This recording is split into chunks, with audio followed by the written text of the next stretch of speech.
Hello दोस्तों, और कैसे आप सभी लोग। मैं आप सबका अपना अविनाश आप लोग के अपने यूट्यूब चैनल द टैलेंट गुरु में आप सभी का स्वागत करता हूं। आशा करता हूं दोस्त आप सभी लोग अच्छे होंगे, मस्त होंगे, खुश होंगे, बिंदास होंगे और आप लोग की पढ़ाई भी बेहतर तरीके से चल रही होगी। जैसा कि आप सभी लोग जान रहे भैया कि हम लोग सीटेट के लिए क्लास हमारा रेगुलर कंटिन्यू चल रहा है, जिसमें काफ़ी चीज़ें हमने कंप्लीट कर ली है। क्या है, काफ़ी चीज़ हम कंप्लीट कर लिए हैं। एक तरफ से हमारा मैथ का प्लेलिस्ट बना हुआ है, एक तरफ से हम मैथ पढ़ रहे हैं, टाइप वाइज पढ़ रहे हैं, एकदम टाइप वाइज। एक तरफ से मैथ हमारा क्या चल रहा है, टाइप वाइज चल रहा है, और दूसरी तरफ आपका नोटिफिकेशन आने से पहले ही मैं प्रैक्टिस स्टार्ट कर दिया था। तो जो एक प्रैक्टिस के लिए एक अलग से मैं बनाया हूँ, तो एक आपकी प्ले लिस्ट होगी प्रैक्टिस के लिए, उसमें केवल आपको प्रैक्टिस कराए जाएंगे। किसकी प्रैक्टिस होगी भाई? मैथ का अलग प्ले लिस्ट रहेगा, मैथ में केवल मैथ की बात होगी।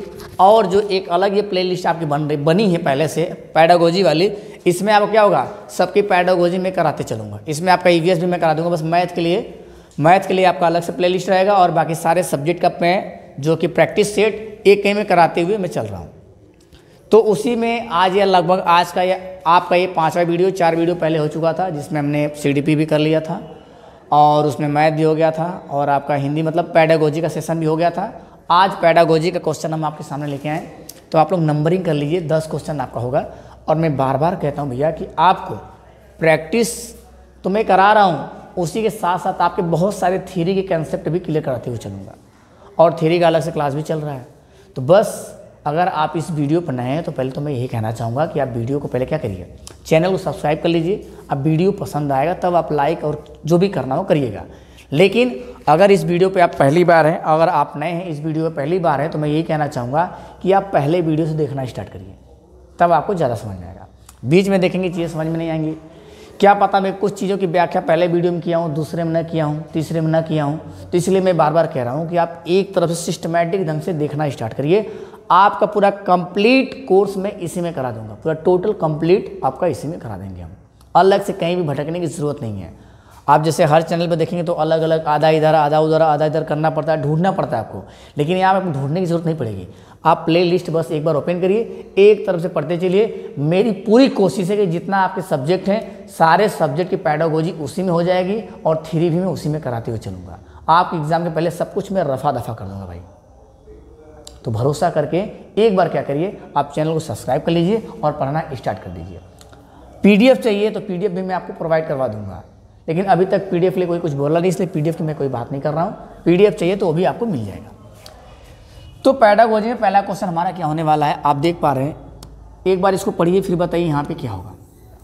ये कह रहा है कि एक बच्ची लिखाई में निरंतर कठिनाई का सामना कर रही है। एक बच्ची है, उसको लिखने में क्या हो रहा है, लगातार कठिनाई का सामना करना पड़ा, लिखने में उसे तकलीफ हो रही है। उसे अक्षर बनाने और शब्द के बीच अंतराल करने में चुनौतियां महसूस करें। मतलब मिला जुला के उस लड़की को लिखने में क्या हो रही है, कठिनाई हो रही है, तकलीफ हो रही है भैया, उसको परेशानी हो रही है लिखने में। तो जब हम लिखते हैं तो कहीं जब बच्चा छोटा होता है तो लिखना स्टार्ट करता है, देखेंगे तो टेढ़ा मेढ़ा इधर उधर लिख देता है, कैसे वो खींच देगा। तो इसको हम क्या कहेंगे, ग्राफ बन जाता है। तो ठीक है ना, लिखेंगे तो क्या बन जाता है, ग्राफ। तो ग्राफ से लिखने में क्या बन जाता है, ग्राफ। तो हम ग्राफ से क्या याद करेंगे, ग्राफ से याद करेंगे डिसग्राफिया। डिस मतलब आपको तकलीफ हो रही है, ग्राफिया।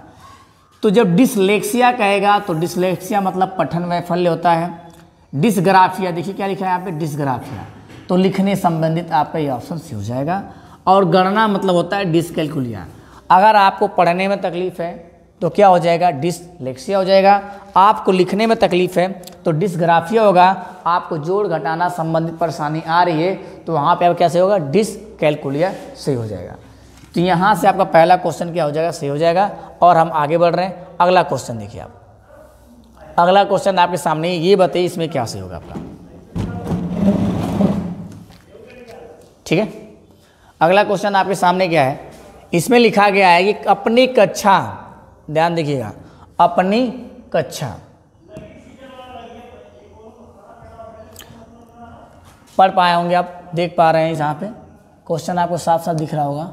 हाँ ठीक है, अब दिख रहा है कि अपनी कक्षा के पर्यावरण अध्ययन के विद्यार्थियों के रचनात्मक, ही पढ़ रही है, रचनात्मक आकलन के लिए उपयुक्त कार्य का चुनाव कीजिए। रचनात्मक मतलब क्या होता है भाई? रचनात्मक से सेंस होता है आपका सृजनात्मक। क्या होता है? सृजनात्मक। रचनात्मक कहे चाहे सृजनात्मक कहे। सृजनात्मक मतलब होता है नई चीज़ का सृजन करना, निर्माण करना, नई चीज़ का बनाना। नई चीज़ आप निर्माण कर रहे हैं, नई चीज़ का सृजन कर रहे हैं, बना रहे हैं, तो उसे क्या कहेंगे? सृजनात्मक। सृजनात्मक गुण जिसके अंदर आते हैं वो हमेशा क्या करता है? इसको हम कह लेंगे क्या? अन्वेषण। मतलब अन्वेषण का अर्थ क्या होता है भैया? अन्वेषण का मतलब होता है खोजबीन करना। क्या करना? खोजबीन करना, अर्थात आप क्या करना? सर्च करना। तो रचनात्मक अगर पूछेगा तो आप एक पढ़े होंगे अपसारी चिंतन। क्या होता है? अपसारी चिंतन। अपसारी चिंतन को भी हम क्या कह देंगे? रचनात्मक के अंदर ला देंगे। ये सारी चीज़ें आपके अंदर आती हैं। अब देखते हैं, मैं ये कह रहा हूँ कि तैरने और डूबने के पाठ पर प्रश्न का उत्तर लिखना। अच्छा ये बताइए, कोई चैप्टर आपको पढ़ाया गया, हम कह रहे हैं रचनात्मक आकलन, मतलब रचनात्मक आपके अंदर चीज़, सृजनात्मक वैज्ञानिक दृष्टिकोण आपके अंदर तब पैदा हो जाएगी जब आपको सोचने समझने की आज़ादी हो। क्या हो? सोचने समझने की आज़ादी हो, और जहाँ पे कार्य करने की आज़ादी हो। जहाँ पे बच्चे स्वतंत्र रूप से, जहाँ पे बच्चे किसी कार्य को स्वतंत्र रूप से करते हैं, वहाँ पे बच्चे ज़्यादा सीख पाते हैं, उनको ज़्यादा समझ में आता है। तो कौन सा इसमें से ऐसा ऑप्शन आपको दिख रहा है जिसमें बच्चे को आज़ादी मिल रही है कार्य को करने की, सोचने की, समझने की, तर्क वितर्क करने की? तो देख पा रहे हैं, ये कह रहा है पाठ पर प्रश्न के उत्तर लिखना। ठीक है। तैरने की प्रक्रिया का अवलोकन करने के लिए क्रियाकलाप करना। डूबने और तैरने की प्रक्रिया का अवलोकन करने के लिए क्रियाकलाप करना। ये कह रहा है आपको तैरने और डूबने की परिभाषा। परिभाषा हमेशा क्या होता है? आपका नेगेटिव होता है। इसको ऐसे हम काट देते हैं। जो वस्तुएं डूबती हैं और जो वस्तुएं क्या होती हैं? तैरती हैं, उनकी सूची क्या करना? याद करना। परिभाषा आ जाए, याद करना आ जाए, तुलना कहीं लिखा आ जाए, प्रतिस्पर्धा कहीं लिखा आ जाए, क्या? प्रतिस्पर्धा कहीं लिखा आ जाए, ये सारे हमारे नेगेटिव सेंटेंस होते हैं। केवल आ जाए, ठीक है, ही आ जाए, मात्र आ जाए, किसी ऑप्शन पे बल देने की बात आ जाए, तो सारे हमारे नेगेटिव होते हैं। तो जब आप पेडागोजी पढ़ रहे भैया, तो आप लोग एक वीडियो अपलोड होगा नेगेटिव और पॉजिटिव, इसी चैनल पे नेगेटिव और पॉजिटिव के नाम पे एक वीडियो अपलोड है, पहले आप उसको देखिए, नेगेटिव पॉजिटिव को। तब बहुत सारे ऑप्शन आप काटना सीख जाएंगे, बहुत सारे में आपको पता चल जाएगा क्या सही है क्या गलत है। यहाँ तक बात बन गई, तो बताइए बच्चे को आज़ादी किस में मिल रही है? तो कहीं ना कहीं बच्चे करा कि देखिए पाठ प्रश्न पे उत्तर लिखना गलत हो जाएगा, ये दोनों गलत हो गया। बात इन दोनों में आई, तो इन दोनों में सबसे ज़्यादा आज़ादी किस में मिल रही है? तो सबसे ज़्यादा आज़ादी मिल रही है इसमें कि डूबने और तैरने की प्रक्रिया का अवलोकन करने के लिए क्रियाकलाप, मतलब बार बार कई के देखल, बार बार करके देखना, समझना और जानना। तो यहाँ पर आपका ऑप्शन क्या हो जाएगा? सेकंड सही हो जाएगा। आप लेके चलते क्वेश्चन नंबर आपका 3 है। आप इसको रीड करिए और बताइए यहाँ पे कौन से ऑप्शन सही होंगे। ठीक है, पढ़िए, पहले क्वेश्चन को पढ़िए। आप लोग क्या करिए ना कि वीडियो को पॉज कर दिया करिए, वीडियो को रोकने के बाद आप पढ़ना स्टार्ट किया करिए, फिर इसके बाद अपना आंसर लगा लीजिए। लगाने के बाद जब मैं बताता हूँ तब उसके बाद अपना मर्ज किया करिए कि मतलब आपका सही हो रहा है कि गलत हो रहा है। ये कह रहा है कि निम्न में से अधिगम की कौन सी दशा पर विद्यालय में सबसे अधिक बल देना चाहिए? मतलब जो विद्यालय वाले हैं किस पक्ष पे ज़्यादा फोर्स करें जिससे बच्चा ज़्यादा सीख पाए? किस पे फोर्स करना चाहिए? विद्यालय को किस पे फोर्स करना चाहिए? तो लिखा है परिवेश से सहभागिता द्वारा कौशलों और ज्ञान का अर्जन करना। किससे भैया? परिवेश से। विषय वस्तु को रटना हमारा क्या होता है? Negative sentence. किसी भी सेंटेंस में रटना आ जाए वो क्या हो जाएगा? आपका गलत हो जाएगा। दूसरों का निष्क्रिय अनुकरण, अगर जब आप निष्क्रिय रूप से सीखेंगे, निष्क्रिय रूप से अनुकरण करेंगे तो क्या आप सीख पाएंगे? नहीं सीख पाएंगे। तो यहाँ पे ये भी आपका गलत हो जाएगा। करा उद्दीपन अनुक्रिया संबंधों द्वारा व्यवहार का अनुबंधन। उद्दीपक मतलब कोई चीज़ दिखा के लालच दिखा क्या करना? बच्चे से उस उद्दीपक के प्रति क्या करवाना? अनुक्रिया करवाना। आप बच्चे को दिखा रहे हैं, केला दिखा रहे हैं, टॉफी दिखा रहे हैं, चॉकलेट दिखा रहे हैं, दिखा के बच्चे से कोई काम करवा रहे हैं, तो ये हो गया, एक चीज हो गया। दूसरा है परिवेश से सहभागिता द्वारा कौशलों और ज्ञान का अर्जन कराना, मतलब सिखाना। तो विद्यालय स्तर पे ये उद्दीपक न होके क्या आपका से हो जाएगा, आपका पहला से हो जाएगा कि एनसीएफ बार बार कहता है कि बच्चे को जो भी कुछ सिखाना है, जो कुछ भी पढ़ाना है, बच्चे के परिवेश से जोड़ के पढ़ाना है, परिवेश से जोड़ के पढ़ाना है, उसके पर्यावरण से जोड़ के और उसके पूर्व ज्ञान से जोड़ के बच्चे को पढ़ाना है। ये बार बार यहाँ पे बात की जाती है एनसीएफ में। अगला क्वेश्चन आपके सामने ये रहा। अब बताइए यहाँ पे क्या से होगा, यहाँ पे क्या से होगा, ये इतना बड़ा कैसे होगा भाई, ये तो ऑप्शन ही नहीं आ रहा इस पर, कैसे लिख दिया गया ये। अब सही हुआ, ठीक है, थोड़ा सा ऊपर कर लेते हैं। अब आ रहा है आपको चारों ऑप्शन आपके समझ में। अगला क्वेश्चन आपके सामने ये है। अब यहाँ पर पूछ क्या रहा है आपसे, बताइए। इसने कहा कि छोटे बच्चे ज्ञान की संरचना और अर्थ किस प्रकार निकालते हैं। बच्चे किसी कॉन्सेप्ट को किस प्रकार समझते हैं, ठीक है ना, इसकी संरचना किस प्रकार निकालते हैं और इसका अर्थ किस प्रकार निकालते हैं, इस पे हम बात करेंगे। ज़्यादा ऊपर दिखाई नहीं दे रहा है तो ये क्वेश्चन ही थोड़ा बड़ा हो गया। चलिए हिंदी वाला दिख रहा है ना, इंग्लिश वाला छोड़े जाने दीजिए, हिंदी वाला दिख रहा है ना, हिंदी वाले से पढ़ लेते हैं।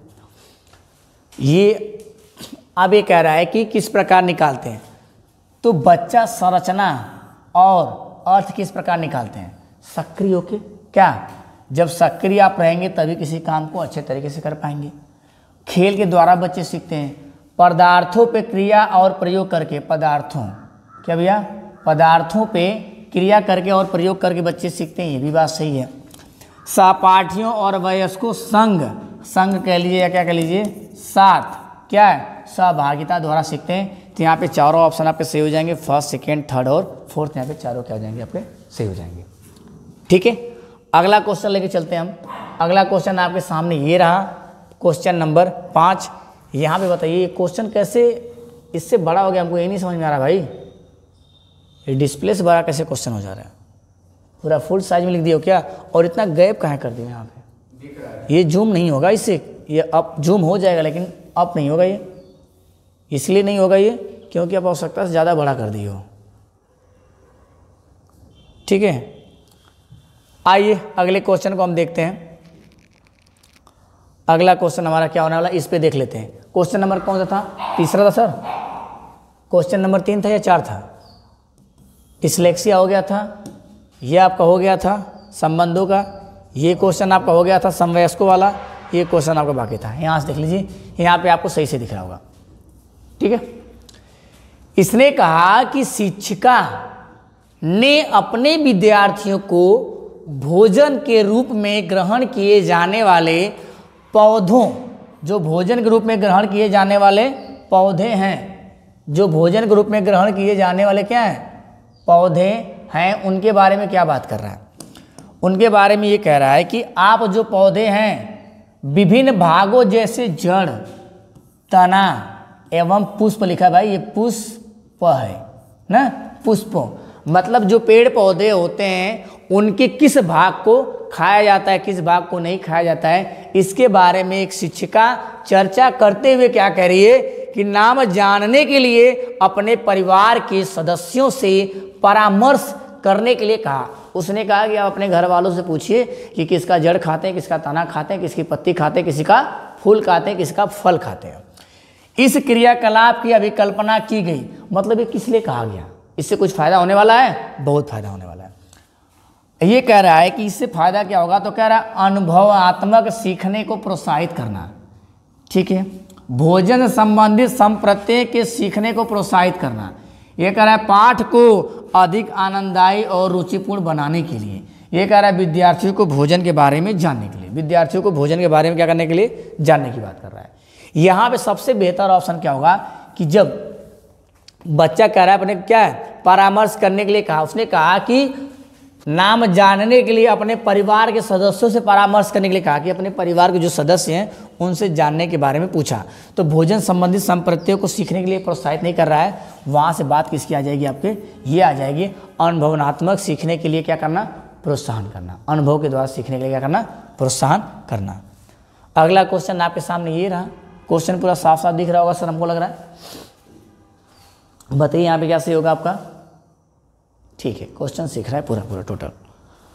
ये कह रहा है राष्ट्रीय पाठचर्या रूपरेखा 2005 के अनुसार ठीक है। निम्नलिखित में से कौन सा गणित की कक्षा के दृष्टिकोण से अच्छा है? दृष्टिकोण मतलब होता है क्या है? दृष्टिकोण मतलब होता है देखने का नजरिया, ठीक है ना। देखने का क्या होता है? नजरिया। दृष्टिकोण मतलब अपना अपना देखने का नजरिया। तो कह रहा है एनसीएफ किस नजरिया से देखता है? कह रहा है छात्र सूत्रों को स्मरण कहीं करना रहेगा, देखिए केवल कहीं हुआ क्या हो जाएगा? गलत। आप कह रहे कक्षा में केवल शिक्षक केवल एक वाचन वर्णनकर्ता के रूप में, तो केवल से गलत हो जाएगा। छात्र पाठ्य पुस्तक में हल किए गए हुए उदाहरणों की नकल करना भी क्या होता है आपका? गलत। में जहाँ जहाँ सर्कल कर रहा हूँ ये शब्द जब आप शिक्षण सॉल्व करेंगे उसके बीच में कहीं आ जाएगा तो आप क्या करना है? इसको गलत कर देना। तो लास्ट में एक ही बचा आपको कि छात्र कक्षा में अर्थपूर्ण प्रश्नों को प्रस्तुत एवं हल कर रहे हैं। तो जब लड़का अपने से करके सीखेगा तो उसके द्वारा सीखा गया ज्ञान लंबे समय तक के लिए उसके मन मस्तिष्क में अस्थायी रहेगा। इसलिए एनसीएफ क्या कहता है? करने पे जोर देता है कि आपको क्या करना है? काम करना है, करने पे जोर देता है। क्वेश्चन नंबर आपको हो गया क्या? 7। इसको सॉल्व करिए भाई, बताइए यहाँ पे क्या आंसर होगा आप, ठीक है। प्रश्न नंबर 7 इसने कहा है कि शिक्षा के प्राथमिक स्तर पर बहुसंवेदी क्या है? बहुत संवेदी उपागम के इस्तेमाल को प्रोत्साहित करना है। प्रोत्साहित मतलब होता है क्या? लिख लीजिए। प्रोत्साहित मतलब होता है बढ़ावा देना। प्रोत्साहित मतलब क्या होता है भैया? प्रोत्साहित मतलब बढ़ावा देना, बढ़ावा देना। प्रोत्साहित मतलब बढ़ावा देना। बहुसंवेदनशील मतलब बहु मतलब अधिक होता है, संवेदनशील मतलब उसके प्रति क्या करना? लगाव उत्पन्न करना। संवेदनशील होना, उसके सुख दुख सहयोग मतलब सब में क्या करना? इन्वॉल्व होना, संवेदनशील की बात कही गई है। यह अधिगम को और अधिक प्रभावी बनाता है, ठीक है। देखते हैं क्या कह रहा है। अगला ऑप्शन हमारा है कि यह कुछ बच्चों को शिक्षा से वर्जित करता है। एनसीएफ कहता है कि बच्चे को क्या करना है? समावेशी धारा से जोड़ के पढ़ाना है आपको। बच्चा किसी भी वर्ग से आए, किसी भी जाति से आए, किसी भी समूह से आए, किसी भी संस्कृति से जुड़ा हो, आपको क्या करना है? अपने स्कूल में भेदभाव नहीं करना है, बच्चे को एक समान लेके चलना है। इसे क्या कहेंगे? समावेशी शिक्षा। आपके क्लास में बच्चे बैठे हैं तो सारे बच्चे क्या एक समान है, सबको आपको एक निगाह से देखना है, एनसीएफ कहता है। और एनईपी जो न्यू एजुकेशनल पॉलिसी आपकी निकली हुई है एनईपी 2020, ये भी यही कहता है कि बच्चों के अंदर भेदभाव वाली भावना उत्पन्न नहीं करनी है। तो वर्जित कर रहा है तो गलत हो जाएगा। यह अध्यापक की निर्देश अवधि काफी समय बचाता है। ऐसा कुछ नहीं भाई। निर्देश मतलब होता है रास्ता दिखाना। निर्देश मतलब रास्ता दिखाना। निर्देश मतलब रास्ता दिखाना, याद रखिए। यह बच्चों में आज्ञा परायण पैदा करता है। आज्ञा परायण ये कर रहा है, it elder to do docility amount children मतलब मिला जुला के कर। अब यह आज्ञा को कहले, परायण मतलब आज्ञा को मानने होने वाली बात नहीं कर रहा है। आपका सीधा सीधा बात समझ में आ रहा है कि अगर बच्चे को बहुसंवेदी चाहे आए, चाहे बहुभाषिक आए, क्या है? बहुभाषिकता आए, चाहे बहुसांस्कृतिक आए, ध्यान दीजिएगा। बहुभाषिकता लिखा कहीं आए आपको, चाहे क्या लिखा है? बहुसांस्कृतिक लिखा है। क्या है? बहुसांस्कृतिक बहुसांस्कृतिक लिखा है, चाहे बहुभाषिकता लिखा है। ये बच्चे के रिस्पेक्ट में क्या काम करता है? संसाधन काम करता है। तो यहाँ पे कहाँ पे हमको संसाधन दिख रहा है? तो कहीं ना कहीं हमको पहले ऑप्शन में यहाँ पे संसाधन दिख रहा है, तो संसाधन काम करता है। और अध्यापक के लिए ये क्या काम करता है? अध्यापक के लिए चुनौती काम करता है, बच्चों के लिए संसाधन काम करता है। इस बात को आप लोग बैठा के रखिएगा। क्वेश्चन नंबर आपका 8 है, इसको रीड करिए। रीड करने के बाद बताइए यहाँ पे क्या होगा। ये ऑप्शन पिछले बारे में बात था ना, दोबारा ये क्वेश्चन रिपीट हो गया भाई कि क्वेश्चन अलग है लेकिन ऑप्शन सेम दिख रहे हैं हमको। ऑप्शन हूबहू दिख रहा है। मैं एक बार चेक कर लूं कहीं क्वेश्चन सेम तो नहीं है। उद्दीपक अनुक्रिया ये किससे स्टार्ट है?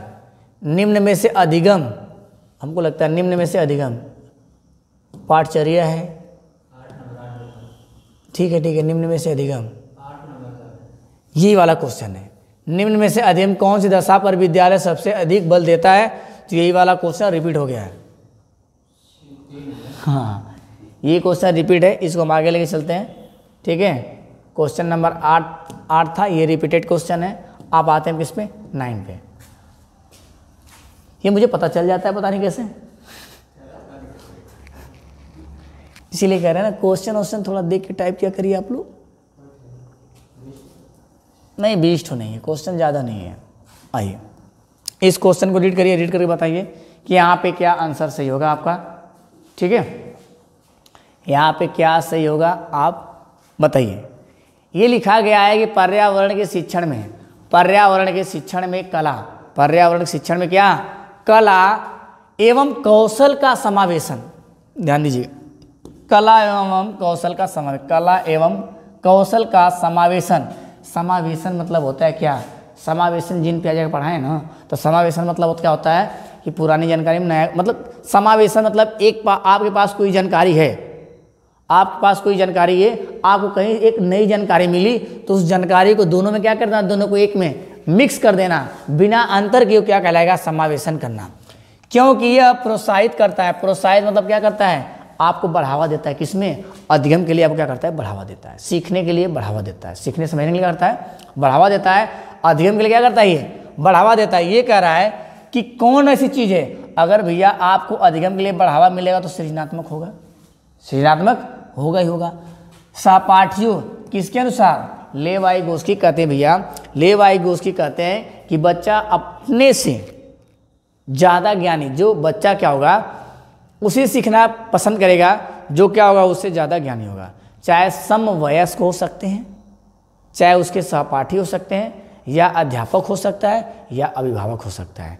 बच्चा उसी से सीखना चाहेगा जो उससे ज़्यादा ज्ञानी होगा। और ये क्या है, समाज में एक दूसरे से अंतःक्रिया करके, बातचीत करके क्या करते हैं, सीखने का काम करते रहते हैं। कक्षा में अनुशासन को, समावेशन को, देखिए ये आपका ए तो बिल्कुल सही है, बी आपका बिल्कुल सही है। पर्यावरण अध्ययन के शिक्षण में कला एवं कौशल का समावेशन करना चाहिए, क्योंकि बच्चे सृजनात्मक और सहपाठियों के साथ साथ सीखने काम करते हैं। कक्षा में अनुशासन की बात नहीं है, समावेशन की बात हम ले सकते हैं। तो A B D, A B D कहाँ सही है, तो मेरा ए बी और डी किस में सही है, ऑप्शन नंबर डी में सही है, ए बी डी। कक्षा में अनुशासन, कला की वजह से भैया कक्षा में अनुशासन नहीं आता है, कला की वजह से थोड़ी हम अनुशासन में रखते हैं बच्चे को, ऐसा कुछ भी कहना उचित नहीं है। अगले क्वेश्चन पे देखते हैं, इसको रीड करिए, बताइए इसका क्या आंसर होगा। अगला क्वेश्चन आप लोग के सामने, अब बताइए यहाँ पे क्या लिखा गया है कि प्राथमिक कक्षाओं का पर्यावरण अध्ययन वह विषय क्षेत्र है जिसमें एकीकरण है। एकीकरण का मतलब क्या होता है, एकीकरण मतलब एक में जोड़ के पढ़ाना, क्या करना, एक में ही, चाहे एक में ही क्या करना, एक में जोड़ के पढ़ाना, जोड़कर। तो एकीकरण मतलब होता है एक में जोड़कर, मतलब सभी विषयों को एक में जोड़ के पढ़ाना क्या कहलाता है, एकीकरण। और एकीकरण, आपका एकीकरण उपागम जो है किसके द्वारा लाया गया था, प्रोफेसर ऋषिकेश सेनापति के द्वारा लाया गया था। ठीक है, फिर इसके बाद एनसीएफ, एनसीएफ के बाद आरटी, आरटी के बाद एनईपी, आपका 2020 चल रहा है। तो ये क्या कहता है, विज्ञान एवं पर्यावरण शिक्षा के संप्रत्ययों एवं मुद्दों का, ठीक है, सामाजिक विज्ञान के संप्रत्ययों एवं मुद्दों का, विज्ञान और सामाजिक विज्ञान के संप्रत्ययों एवं मुद्दों का। ये कह रहा है विज्ञान, सामाजिक विज्ञान और पर्यावरणीय शिक्षा के संप्रत्ययों का एवं मुद्दों का। तो जो प्राथमिक स्तर पे बात चल रही भाई, प्राथमिक स्तर पे आपकी बस केवल एक किताब चलती, कौन सी, पर्यावरण। एक से नहीं भाई, 3 और कक्षा 4 और कक्षा 5 में आपका बस एक ही सब्जेक्ट चलता है, ईवीएस पर्यावरण के नाम पे चलता है। इसी में आपका क्या है, पहले क्या है, अलग अलग कापी किताब, अलग अलग किताब था पहले, इतिहास अलग, भूगोल अलग, नागरिक शास्त्र अलग, अलग अलग किताबें हाथ में पकड़ा दी जाती थी, जिससे क्या है बच्चे उसको भारगत महसूस करते थे और पढ़ने में रुचि, इंटरेस्ट नहीं जताते थे, छोड़ के भाग जाते थे पढ़ाई। एनसीएफ जब से आया, एनसीएफ कहा भैया कि हम सारे सब्जेक्ट को एक में जोड़ के पढ़ाएंगे। आपका इसमें साइंस भी रहेगा, आपका इसमें इतिहास भी रहेगा, भूगोल भी, मतलब सबको समावेशन करके लेके जाना। तो जब सभी सब्जेक्ट को एक साथ लेके जाना है, तो ये सब सब्जेक्ट किसमें दिख रहे हैं आपके, विज्ञान भी दिख रहा है, सामाजिक विज्ञान भी दिख रहा है, पर्यावरण सब दिख रहा है। तो ये हमारा क्या कहलाएगा, एकीकरण मतलब समावेशी। पहले चलता था एकीकृत उपागम चलता था, अब क्या कर रहा है, अब पर्यावरण के हिसाब से चल रहा है, सामाजिकरण के हिसाब, पर्यावरण के हिसाब से क्या कर रहे हैं, सबको हम एक ही में जोड़ के पढ़ाने का काम हम कर रहे हैं। आपका चाहे कोई भी सब्जेक्ट हो 3, 4, 5 में केवल एक ही सब्जेक्ट चलती है ईवीएस। ईवीएस के अंतर्गत आपको उसमें इतिहास भी होता है, बावड़ी वाला पढ़ें ईवीएस में, तालाब पढ़ें, नौला धारा, ये सब इतिहास की चीज़ें हैं। हर राज्य के बारे में पढ़ेंगे, त्यौहार के बारे में पढ़ेंगे, कुछ साइंस के बारे में पढ़ेंगे, साइंस के बारे में कुछ पढ़ते हैं जिसमें कि मच्छर काटने से कौन से रोग होते हैं। तो आपका इतिहास, भूगोल, साइंस सब मिला जुला के एक ही में, किसमें, ईवीएस के पर्यावरण में आपको ऐड है। तो इसको हम क्या कहेंगे, समावेशी, मतलब एक में मिला के चलाना। तो आशा करते हैं दोस्त आपको वीडियो पसंद आया होगा, और मैं आपसे ये भी कह देना चाहता हूँ भैया कि प्लेलिस्ट आप हमेशा चेक करते रहिए, ठीक है। अगर वीडियो पसंद आता हो तो ज़्यादा लोगों को शेयर करिए, वीडियो को लाइक करिए, चैनल को सब्सक्राइब जरूर करिए। मैं पूरा कंप्लीट कोर्स आपको पढ़ा के जाऊँगा, यहाँ पे पूरा कंप्लीट कोर्स पढ़ाऊँगा आपको, प्रैक्टिस के माध्यम से, कुछ थ्योरी के माध्यम से। सीटेट में आप आराम से स्कोर कर पाएंगे, पासिंग नंबर से ज़्यादा स्कोर 120, 125, 30 तक स्कोर आप अच्छे से कर पाएंगे। मतलब ना चाह के भी कम अगर आप पढ़ेंगे तो भी आपका 20 प्लस से ही रहेगा, 110, 120 से प्लस रहेगा। अगर आप बढ़िया से कॉन्सेप्ट को समझते हैं, थोड़ा मेहनत करते हैं, लगन से चलते रहेंगे, तो क्या है, आपका काम आराम से हो जाएगा। 7 जुलाई को पेपर है, तो आज क्या है, तन मन से एकदम पढ़ लग जाइए। यहाँ पे आपको धन की जरूरत नहीं है, बस हमें आपका समय चाहिए, और आप अपना महत्वपूर्ण समय दीजिए, और मैं अपना महत्वपूर्ण समय देकर आपको सिखाने के लिए तैयार हो। तो आप सीखने के लिए क्या करिए, तत्पर रहिए। तो आज के लिए बस इतना ही, फिर मिलते हैं आपसे नेक्स्ट वीडियो में, तब तक के लिए धन्यवाद।